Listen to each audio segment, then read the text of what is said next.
In our top story this morning, officers responded to a shots-fired call on Split Rock Drive in Falcon around 9 p.m. last night. When officers got there, they found a man who had been shot in the leg. The victim was transported to the hospital but had non-life-threatening injuries, and he is expected to make a full recovery. Police say they do have a possible suspect, but there is no immediate threat to the public at this time. Anyone with any information is urged to call the Colorado Springs Police Department. And an update, as 2 people have been arrested in connection to a hit-and-run traffic death last week. Police say Friday morning 2 cars were racing each other southbound on Nevada Avenue when one of those cars hit a car turning west on Cimarron. That driver, 64-year-old Norman Giddings of Fountain, was ejected from his car and died on scene. Yesterday afternoon, the 2 drivers who were racing were arrested. 32-year-old Alicia Beauchamp of Colorado Springs was in the car that hit Mr. Giddings. The other driver, 26-year-old Braden Buckles of Colorado Springs, was also charged with 1 count of vehicular homicide.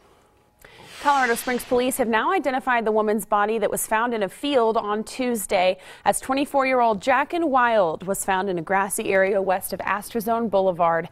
Wild was found off-trail with some kind of traumatic injury. This is still an active investigation. Anyone with any information is urged to call police or Crime Stoppers. Next, a man who previously pled guilty to possessing child porn is arrested again for the same offense. Police say 68-year-old Douglas Talbert was arrested Thursday after police found devices containing child porn in his home.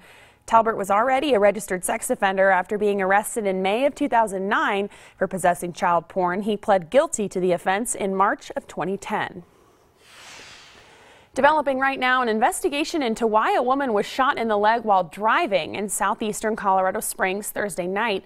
Police say it happened around 11:45 p.m.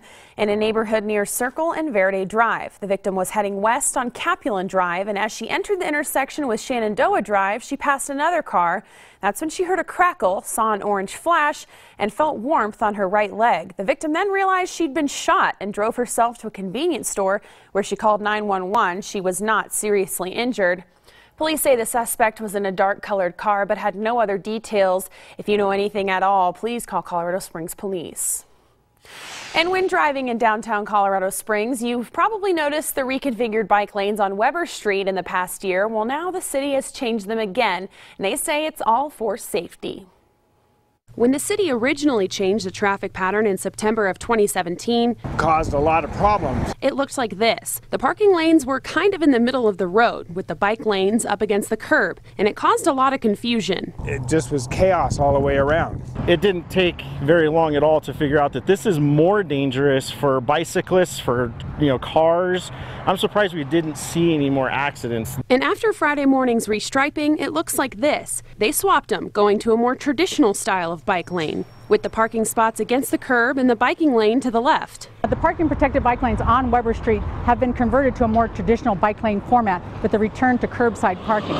Some people who work on Weber Street say they're happy with the changes. It is better. I mean, it definitely is better. My feeling is I'm a Colorado native, and seeing how much Colorado Springs is growing and seeing the growth, and then they just keep cutting down our lanes, it kind of seems to me like they're going the wrong way. We're happy that they changed it back and got the cars back to the curbs. The city says the change was for a few reasons, but mainly because it just wasn't safe. For a variety of reasons, including the location of our fire station on Weber Street and the high volume of driveways on that corridor, it was determined it just wasn't an appropriate application for that particular roadway.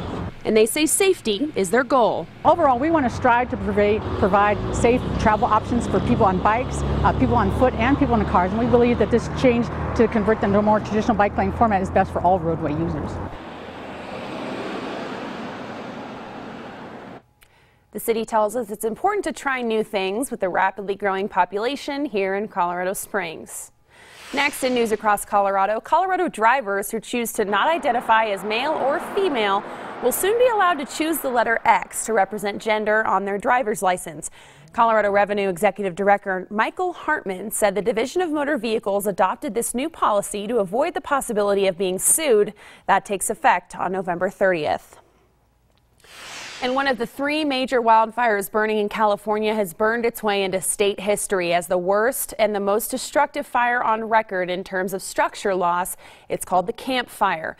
More than 6,700 structures have been burnt to the ground in just 2 days, according to CAL FIRE. Right now, 9 people are dead and another 35 people are missing.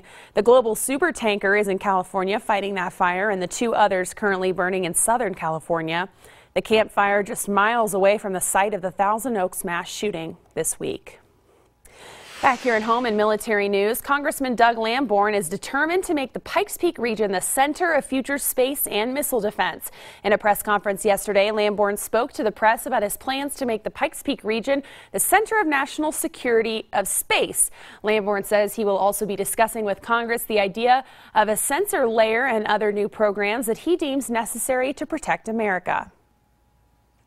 We hope it doesn't come to a conflict, but we need to stay on the cutting edge with our American technology, and we have a little bit of catching up to do. So in Congress, we're going to have these big discussions about future programs, and we're also starting that discussion here today. Lamborn says America continues to be the leader in the space forefront. Time now is 6:09. Coming up, investigators are searching for clues after the mass shooting in California this week, what they're now learning about the alleged shooter's motivation, and what video has surfaced. And a rare and successful surgery to separate 14-month-old conjoined twins. Coming up, we'll have all the details on the Australian doctor who performed the operation. Maddie, how's it shaping up? Hey, it's going to be warmer out there for our day today.